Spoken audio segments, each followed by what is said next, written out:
ఆమె నాకు తెలిసింది, నేను ఆమె మెళ్ళలో తాళి కట్టాను. ఆమె నాకు జీవితంలో సమస్తమైంది. నాకు ఒళ్ళు వేడిగా ఉన్నప్పుడు నాకు ఏది పెట్టాలని పెట్టింది. ఉపన్యాసంలో నా కంఠం జీరపోతే బెంగ పెట్టుకుని నీళ్లలో తులసాకులేసి నాకు తులసి నీళ్ళు ఇచ్చింది. నాకు పరిసం పడితే ఉసిరికాయ పచ్చడి చేసి నాకు అన్నం పెట్టింది. నేను దీక్ష తీసుకుని భూషీనం చేసి ఉపన్యాసాలు చెప్తుంటే తను మడికట్టుకుని వంట చేసి భూషీనం చేసింది.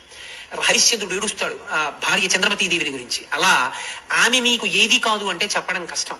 ఆమె నీకు తల్లి, తండ్రి, సఖుడు, స్నేహితుడు, శాంతి స్థానము, భోగస్థానము, మంత్రి స్థానము అన్నీ ఆమె.